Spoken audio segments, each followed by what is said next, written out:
Secretary General OIC, respected foreign ministers, ladies and gentlemen. First of all, let me welcome all of you to Pakistan. The irony is that 41 years ago, the extraordinary meeting of the OIC was held in Pakistan. It was discussing Afghanistan. And since then, all the troubles of Afghanistan started. No country has suffered as much as Afghanistan. 40 years of conflict. And then add to it recently prolonged drought, 75% of the people living off the land. And then, even before 15th of August, half the population below the poverty line. Years of corrupt governance. 75% of the budget supported by foreign aid. Now, a country in this situation, after 15th August, if the foreign aid dries up, the foreign reserves get frozen, banking system freezes, any country is going to collapse, let alone Afghanistan, which has suffered for the past 40 years.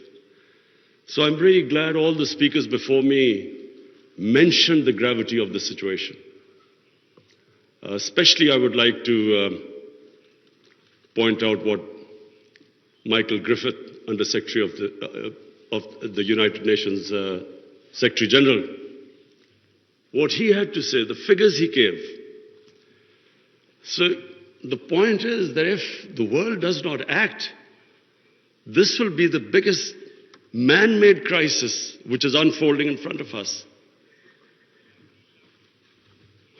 We, the OIC, it's a big responsibility on us, because not only is it the situation in Afghanistan as it unfolds, but it's a religious duty to help them.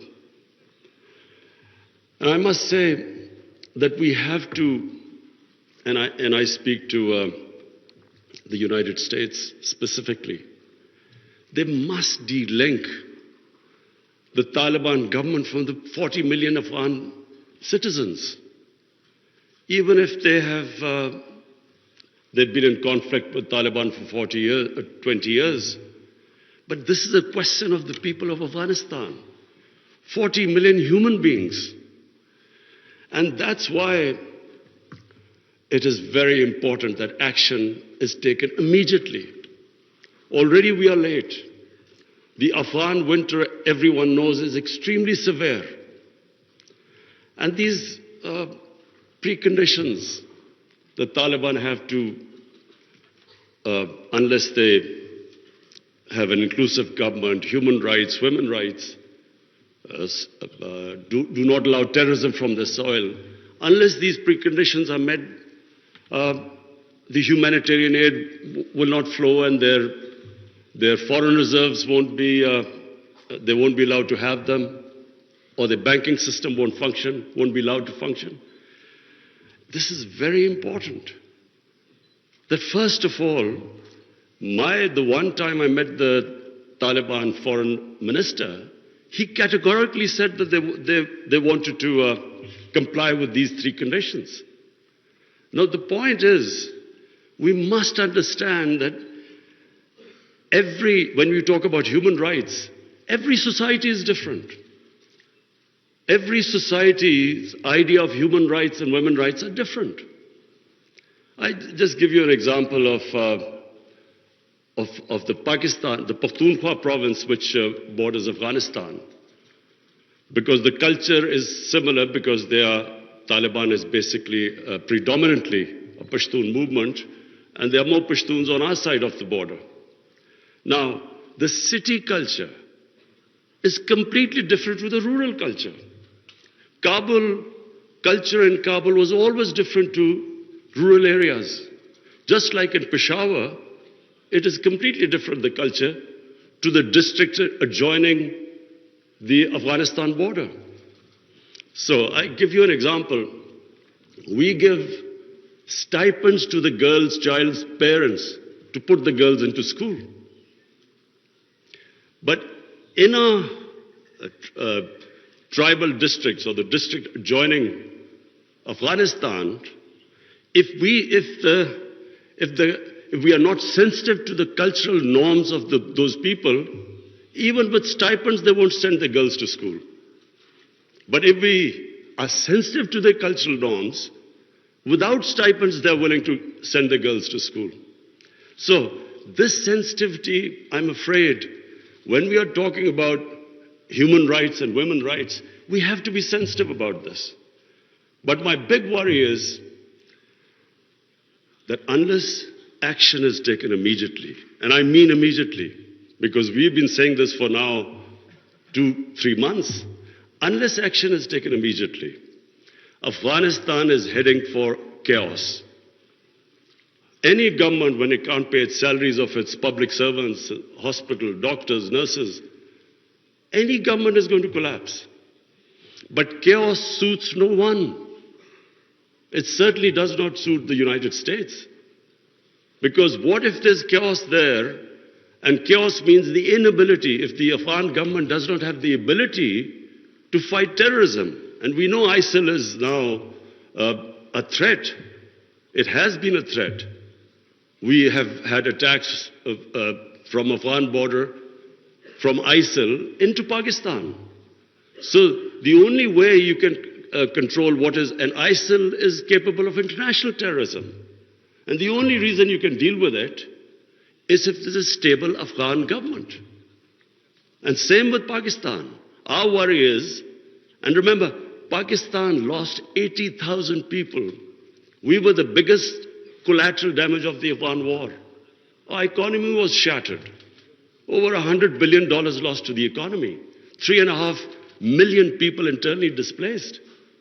Well, the last thing we want is chaos in Afghanistan, more refugees. We already have over 3 billion Afghan refugees. To date, we have 234,000 Afghans who've overstayed their visa because their situation in Afghanistan means they can't go back. And remember, this is a country, like most developing countries, who are suffering from the fallout of the coronavirus. COVID-19, we're all suffering from the impact it has had on world economies. So we are in no position to deal with this, another influx of refugees and terrorism. So my request to the international community, to the United States specifically, I know the Europeans are extremely sensitive. They understand the situation. There's a refugee problem not just in Europe, all over the world. So everyone knows that this chaos will lead not just countries like Pakistan and Iran. Other countries will also eventually have refugee problems. But in much richer countries, you have 2,000-3,000 refugees, and there's an issue. The far-right parties raised this issue about refugees. But we poor countries, who are struggling, whose economy is just about getting on their feet, how do we cope with hundreds and thousands of refugees? So it is in no one's interest that there's chaos in Afghanistan. And that's why I was very impressed by the Islamic Development Bank's suggestions of immediate, medium, and long-term ways of helping the people of Afghanistan, or making the economy sustainable. I would look forward to the foreign ministers that you will come up with a roadmap by the end of this evening. And that roadmap not only should be pushed by the OIC, by the United Nations, by the European Union, and by, of course, the United States. Because, as I repeat, chaos in Afghanistan suits no one. And finally, because I have this platform of the OIC foreign ministers, I would just raise two more points. One is Palestine and Kashmir. The people of Palestine and Kashmir look to us. They want to see a unified response from us about their human rights, about their democratic rights, rights which United Nations Security Council resolutions have given them, and unfortunately not implemented. We should, on every forum, raise our voices and a unified stance. And lastly, I want to talk about Islamophobia. Unfortunately, the refugee crisis in Western countries has exacerbated Islamophobia. Islamophobia really started reaching a dangerous levels after 9/11, when terrorism and Islam were connected. When terms like radical Islam came, they connected somehow.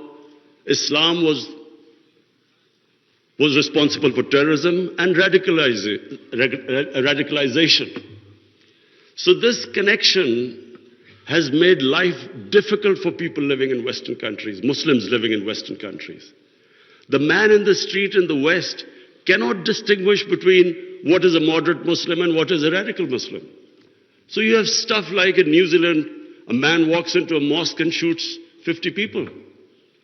It's because this term, radical Islam, Islamic terrorism, they have to be delinked. And secondly, the reason for Islamophobia is people in the West do not understand when our Prophet Muhammad sallallahu alaihi wasallam is mocked or ridiculed or insulted. They can't understand the reaction amongst the Muslims because their attitude to religion is different to ours. So it's very important for the OIC to play its part in explaining to the Western world on forums like European Union, United Nations, their think tanks, making them understand. Rather than this gap growing between Muslims and non-Muslims because of inability to understand Islam, it is our responsibility in the OIC that we make them understand. We have in Pakistan formed an authority, it's called Rahmatul Alameen Authority. The purpose is to have top Pakistani scholars in this authority who coordinate with Muslim scholars all over the world. And one of the objectives of this Rahmatul Alameen Authority is that there should be a considered intellectual response when things like a cartoon appears insulting our Holy Prophet, peace be upon him.